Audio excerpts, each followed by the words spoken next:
Day 2 start हो गया है। चेकआउट करवा लिया है हमने। ये है आउट व्यू और हमने स्टे किया था कहाँ पे, ट्रैवल लॉज में ना। बहुत अच्छा रहा एक्सपीरियंस इनके साथ और मैं रिकमेंड करूँगी कोई भी इधर आना चाहे तो ट्रैवल लॉज के होटल्स में रुके। थोड़ा सा एक्सपेंसिव हो जाता है लेकिन आपने टाइम से बुकिंग करवाई हो तो सब सेट हो सकता है। खैर सामने गेट्स है, आप कॉफ़ी ले सकते हो और मैंने तो योगर्ट खाया है नाश्ते में। अब निकलते हैं अगला स्टॉप। सबसे पहला स्टॉप हमारा था बर्बरी, जो कि कॉर्सवॉल्ड का सबसे खूबसूरत और सबसे फेमस गांव है। इसकी वीडियोस जितनी भी हमने देखी थी तो ये बहुत फैसिनेट कर रहा था। तो हमारा ये प्लान था कि 3 से 4 घंटे हम बर्बरी में गुजारें, क्योंकि शुक्र अल्लाह का कि बारिश के बाद फिर से सन निकल आया था और ये हम यहाँ पहुँच चुके हैं और बहुत खूबसूरत एरिया था ये। यहाँ पहुँचने के बाद हमने थोड़ी सी वॉक की और उसके बाद कुछ पिक्चर्स क्लिक की। बेटी मेरी को तो यहाँ पे फिशेस और डक्स देख कर बहुत ज़्यादा मज़ा आ रहा था। ये उम्र चेक करें, मतलब अगर फिशिंग करें तो हम भी पकड़ सकते हैं जितनी है यहाँ पे। ऐसा नहीं है कि हम खाली हाथ घर जाएंगे। बहुत ज़्यादा है, ये काफ़ी नहीं है, ये तो काफ़ी है। ये देखो हाँ ये चेक करें। वो मसला ये है कि हम एशियंस का जो टेस्ट है ना, हमारी टेस्ट बर्ड्स एक्सेप्ट नहीं करते कि हम फीकी फ़िश खा लें। हमें जब तक वो एक दिन मैरिनेट करके रखें ना और अगले दिन ग्रिल करें तब तक मज़ा नहीं आता। ये इस तरह तो बहुत आसान है फिश पकड़ना। हाँ उसको दाना डालो ऊपर आएगी और बस। कितना खूबसूरत इन्होंने बनाया हुआ है ये, नेचर से भरपूर जगह। मतलब अगर आपने एक अच्छा दिन गुजारना हो तो आप पूरा दिन यहाँ पे एंजॉय कर सकते हो। बट मसला ये कि हमारा पाकिस्तानी विलेजेस एक भी लोग इसमें होना चाहिए। नहीं, मसला ये नहीं है, खूबसूरती पाकिस्तान में बहुत है, हम मेंटेन नहीं करते, मेहनत नहीं करते और मौसम का भी मसला है। वहाँ गर्मी में बेचारे किसान करें भी तो क्या करें। लंच के लिए हमारा प्लान था कि हम भी यहाँ पे फ़िशिंग करें और उसके बाद बारबेक्यू करें, लेकिन जिस तरह से ये फ़िशेस को मार रहे थे वैसे दिल को कुछ हो रहा था, तो हमने ये प्लान तो कैंसिल कर दिया कि बस फ़िशिंग नहीं करनी। और वो मतलब फ़िश तो वैसे ही बेचारी पानी से निकालो तो मर जाती है, लेकिन ये उसके सर पे हथौड़े मार मार के उसको मार रहे थे और दैट वाज सो ब्रूटल। खैर हमने दूसरों को देखा यहाँ पे फ़िशिंग करते हुए और अपना प्लान हमने कैंसिल कर दिया कि अब हम फ़िशिंग नहीं करेंगे, हम लंच में कुछ और करते हैं। लेकिन आप में से अगर कोई कॉस्टवर्ल्ड आता है और वो फ़िशिंग को एंजॉय करना चाहता है तो वो यहाँ पे पूरा दिन स्पेंड कर सकता है और यहाँ पे मतलब आप फ़िश को पकड़ें और उसके बाद उसको ग्रिल करें और दिन को एंजॉय करें। पहले हमने इस फिश को खाना खिलाया, अच्छा ठीक है, फिर ये फिश भाई ने पकड़ी, फिर भाई ने इस फिश को अपना खाना बनाया। ले जी, फिर हमें नज़र आ गया आइसक्रीम ट्रक और हम कहीं पे जाएं और आइसक्रीम ना खाएं, ऐसा कभी हो ही नहीं सकता। बट मेरा मूड था जेलेटो खाने का, लेकिन इनके पास सिंपल आइसक्रीम ही थी। लेकिन खैर उमर ले आए और हमने इसको भी इंजॉय किया, क्योंकि जहाँ पे हम बैठे हुए थे वो इतना कोई खूबसूरत उसका सीन था कि मैं उसको लफ्ज़ों में बयान नहीं कर सकती। और वैसे भी नेचर मेरी कमज़ोरी है। और ये देखें ये कितना फ्रेश पानी है और इतनी ग्रीनरी देख के वैसे ही आपके दिमाग को जो सुकून मिलता है वो लफ्ज़ों में बयान नहीं हो सकता।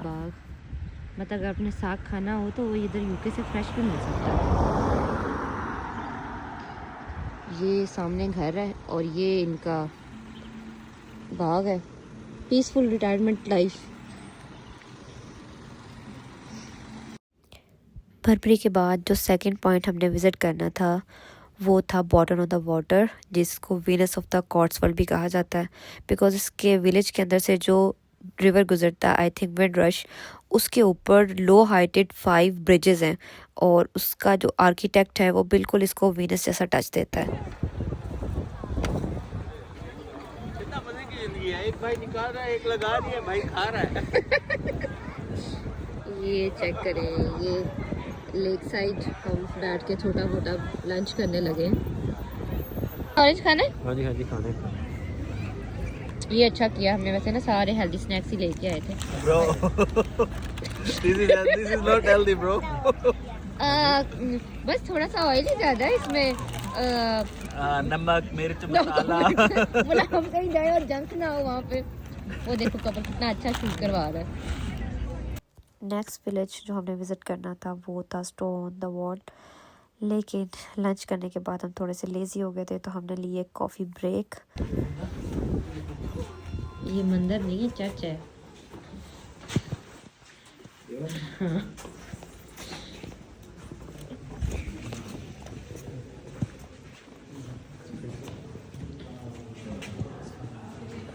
ये ST एडवर्ड्स चर्च है।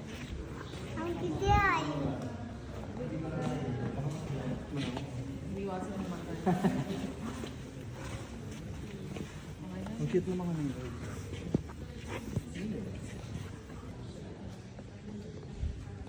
मैं लाइफ में पहला कोई चर्च देख रही हूँ, अदरवाइज जब भी जाए ना तो वो बस प्रे के टाइम पे खोलते हैं, बंद कर देते हैं। बड़ा फैसिनेट करता था मुझे कि ये अंदर से कैसा होता है। मैं तो मूवीज़ में देखा हूँ, रियल में तो कभी नहीं देखा।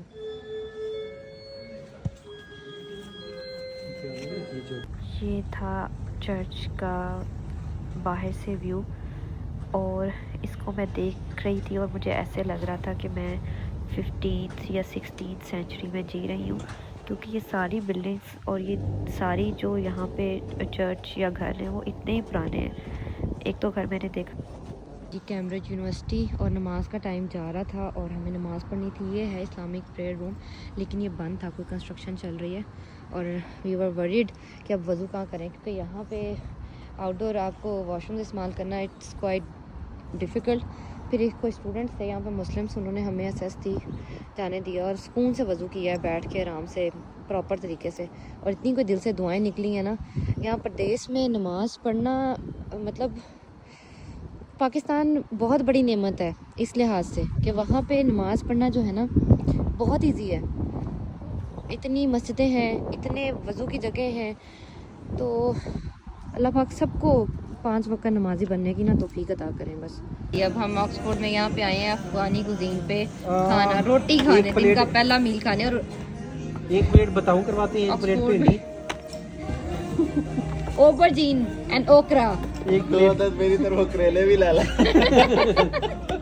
साथ किडनी कर लेते हैं, बीन्स, किडनी बीन्स। नहीं भी रोटी खानी चाहिए। ये बड़ी सारी रोटी है ना जो कबाब के साथ, पता है, ये चेक करो, ये मंगा दो। हाँ? ये तो रोटी के ऊपर है। तो रोटी खा कह रहा कोई रोटी खानी मैंने। ये देखो ना, chicken tikka with rice, lamb tikka with naan with rice. Rice के साथ थोड़ा सा एक्सपेंसिव। पहले कढ़ाई एक साथ ऐड करा लेना। कढ़ाई बोटा खाए, ये अच्छी लग रही। लैम चर्सी या चिकन चर्सी? लैम नहीं खाऊंगी। क्यों? तुमने बस वो मदीना वालों का लैम खाना होता है। ये मंटू क्या है? मंटू मंतू ये वो नहीं होते मोमोज। अच्छा, आशक क्या है? आशक, अशाक। ये मुझे भूल गया ये क्या है। ये खाती मुर्गे की टांगे और ये रास्ते में जितना लैम देखे ना, मतलब तो सबको वैसे भी पानी आ रहा होगा, तो इसलिए आगे यहाँ पे लैम कढ़ाई ऑर्डर की है और सैलड मैं ख़त्म कर चुकी हूँ। और ये हम ना तंग कर रही है कि इसको कोको देखने है ना। ये उज़ैर का नान, वो पिछला उम्र का, इसको भूख ज़्यादा लगी हुई है ड्राइव कर करके। खाने के बाद हमारा मूड था कि हम ऑक्सफोर्ड यूनिवर्सिटी को एक्सप्लोर करें, क्योंकि मुझे ऑक्सफोर्ड यूनिवर्सिटी बहुत अच्छी लगती है और मेरा यही मूड है कि कल को मैं अपने किसी ना किसी बच्चे को ज़रूर वहाँ भेजूँगी। लेकिन उमर को आ गई फैक्ट्री से कॉल कि कोई मशीन नहीं चल रही और उनको जाना पड़ रहा था लंदन वापस। तो हमने भी सोचा कि हम अपने ट्रिप को यहीं पे एंड करते हैं और हम भी वापस घर जाते हैं, क्योंकि थकन काफ़ी हो गई थी। अब इंशाल्लाह दोबारा मिलेंगे किसी और ब्लॉग के साथ।